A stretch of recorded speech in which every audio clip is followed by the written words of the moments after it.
कुंड पर चमत्कार। बहुत समय पहले विजय आदित्य नाम का एक राजा था। वह शिव का परम भक्त था। उसने संगमरमर पत्थर से शिव का एक सुंदर मंदिर बनवाया था और हमेशा उन्हें प्रसन्न करने के नए तरीके सोचता रहता था।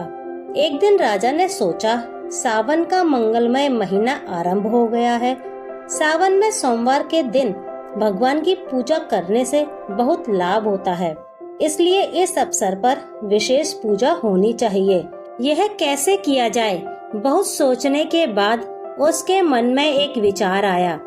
क्यों नहीं इस महीने में हर एक सोमवार को 1008 पात्रों के दूध से उनका अभिषेक किया जाए। इस पूजा के लिए सभी लोग दूध दान करेंगे, जिससे उन्हें भी पुण्य मिलेगा। पूजा के दिन दूध विशेष रूप से बनाए गए एक कुंड में एकत्र किया जाएगा। कुछ दिनों के बाद राजा के सैनिकों ने शहर के चौक पर ढोल बजाकर यह घोषणा की, नगरवासियों, कल सावन का पहला सोमवार है और हमारे राजा 1008 पात्रों के दूध से शिव की पूजा करेंगे। हर एक नगरवासी को कल सुबह घर का सारा दूध लेकर मंदिर में जाना है और मंदिर के कुंड में सारा दूध डाल देना है। याद रखो, तुम सबको सारा दूध डालना है, जिससे कुंड मुख तक पूरा भर जाए। सभी नगरवासी शहर के चौक पर घोषणा सुनने के लिए आए। कुछ लोग अपने राजा की धर्म निष्ठा पर खुश थे, अन्य शायद पूजा के लिए अपना सारा दूध दे देने के कारण उतने खुश नहीं थे। लेकिन किसी ने कुछ नहीं कहा और सभी लौट गए। दूसरे दिन सवेरे से लोग दूध के पात्रों के साथ मंदिर में जाने लगे। शीघ्र ही मंदिर के सामने एक लंबी कतार लग गई, क्योंकि कुंड में अपने हिस्से का दूध डालने के लिए अधिक से अधिक लोग आने लगे। वे सब अपने घर का सारा दूध ले आए थे। बछड़ों के लिए एक बूंद भी नहीं छोड़ा था। शिशु, बच्चे, बूढ़े तथा बीमार, उस दिन किसी को भी अपने हिस्से का दूध नहीं मिला, क्योंकि सारा दूध मंदिर के कुंड में डाल दिया गया था। जैसे जैसे समय बीतता गया, कुंड में दूध का स्तर धीरे धीरे ऊपर उठने लगा। फिर भी दोपहर तक कुंड आधा ही भरा। इतना दूध कुंड में डालने पर भी कुंड खाली था। यह सचमुच आश्चर्य की बात थी। पुजारी तथा मंदिर में एकत्र सभी लोग चिंतित हो गए। ये क्या हो रहा है? भीड़ में सब कानाफूसी करने लगे। एक व्यक्ति बुदबुदाने लगा, क्या बात है, कुंड क्यों नहीं भर रहा है? हालांकि हर नगरवासी अपना दूध इसमें डाल चुका है। क्या शिव भगवान नाराज हैं? क्या हम लोगों से अनजाने में कोई पाप हो गया है? पुजारी बहुत घबराए हुए थे। तभी मंदिर के अहाते में एक बूढ़ी औरत ने प्रवेश किया, जिसे शायद ही किसी ने ध्यान से देखा होगा। वह नगर के दूसरे छोर पर रहती थी। उसने सवेरे उठकर अपनी सभी गायों को दूध निकाल लिया था, लेकिन बछड़ों के लिए कुछ छोड़ दिया था। फिर उसने परिवार के सदस्यों को भी दूध पिलाया और घर का कामकाज पूरा किया। इसके बाद केवल एक छोटे कटोरे भर दूध बचा। वह उसे लेकर मंदिर में गई और यह प्रार्थना करते हुए दूध को कुंड में डाल दिया, हे प्रभु, सिर्फ इतना ही आपको अर्पित कर सकती हूँ, लेकिन यह अपनी पूरी भक्ति के साथ अर्पित कर रही हूँ। कृपया मेरी छोटी सी भेंट को स्वीकार करें। और लो, देखो, अब आधा रिक्त कुंड दूध से लबालब भर गया। बूढ़ी औरत जैसे विनती भाव से आई थी, वैसे ही चली गई। राजा और पुजारी कुंड को भरा हुआ पाकर फूला न समाये और विशेष पूजा का कार्यक्रम संपन्न किया गया। अगले सोमवार को वैसा ही हुआ। नगर के सब वासियों ने ईमानदारी से कुंड में अपने दूध डाल दिए। फिर भी वह आधा खाली ही रहा और तभी लबालब भरा जब बूढ़ी औरत ने अपने छोटे से कटोरे का दूध उसमें डाला। इस चमत्कार को देखकर सभी चकित थे। राजा ने इस रहस्य की तह तक जाने का निश्चय किया। इसलिए तीसरे सोमवार को राजा सवेरे से ही कुंड के निकट पहरेदार के वेश में खड़ा हो गया और हर घटना पर निगरानी रखने लगा। पहले की तरह लोग अपने दूध अर्पित करने के लिए कुंड के निकट पंक्ति में खड़े होने लगे। लेकिन दूध का स्तर आधा कुंड से ऊपर नहीं उठा।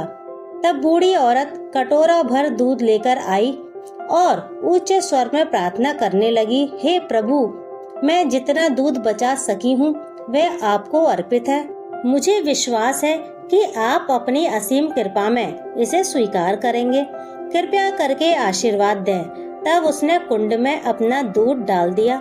जैसे ही वह वापस जाने के लिए मुड़ी कि राजा, जो वेश बदलकर निगरानी कर रहा था, यह देखकर चकित रह गया कि कुंड दूध से लबालब भर गया। उसने दौड़कर बूढ़ी औरत को रुकने के लिए कहा। डर से कांपती हुई वह बोली, मुझे क्यों रोकते हो? मैंने क्या किया है?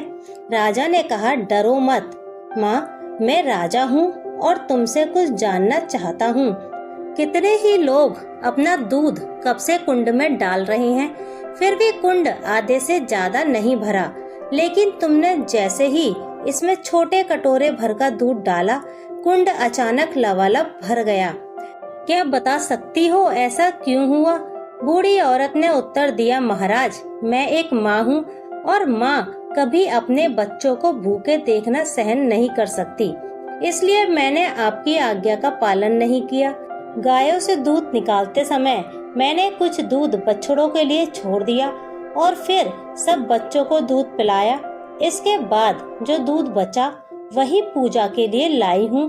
भगवान भी माता के समान है, वे नहीं चाहते कि बच्चे भूखे रहें।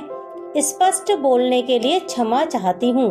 हे राजा, आपने लोगों को पूजा के लिए घर का सारा दूध लाने के लिए आदेश दिया और बछड़ों, बच्चों, बूढ़ों तथा बीमारों के लिए कुछ भी बचाने के लिए नहीं कहा।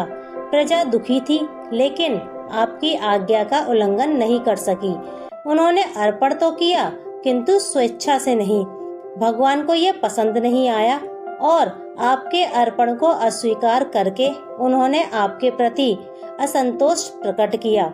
राजा यह सुनकर विचारों में खो गया। वह ठीक कहती है, उसने मन में कहा। राजा को भी अपनी प्रजा के लिए माता के समान होना चाहिए, जो उसके स्वास्थ्य और सुख का ध्यान रखे। लेकिन मैं अपनी पूजा के लिए उन्हें दूध देने पर मजबूर करके महापाप कर रहा था।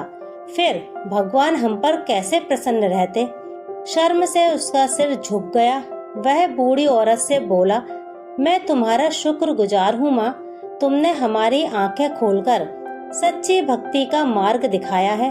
तुरंत उसने घोषणा करवाई कि आने वाले सोमवार के दिन लोगों को उतना ही दूध लाना है जो बछड़ों, बच्चों, बूढ़ों तथा बीमारों को पिलाने के बाद बच जाए। अगले सोमवार को भी, जो सावन का अंतिम सोमवार था, मंदिर पर सवेरे से ही लंबी कतार थी। लोग उतना ही दूध लाए थे जो बचा सके थे।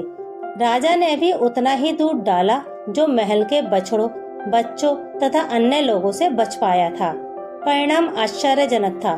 कुंड सवेरे में ही भर गया था। राजा अब प्रसन्न था और बूढ़ी औरत का इंतजार कर रहा था। जब उसने अपने हिस्से का दूध डाल दिया, तब राजा उसे मंदिर में ले गया और दोनों ने एक साथ पूजा की। धन्यवाद माता, भगवान सचमुच आखिर प्रसन्न हो गए, राजा ने कहा।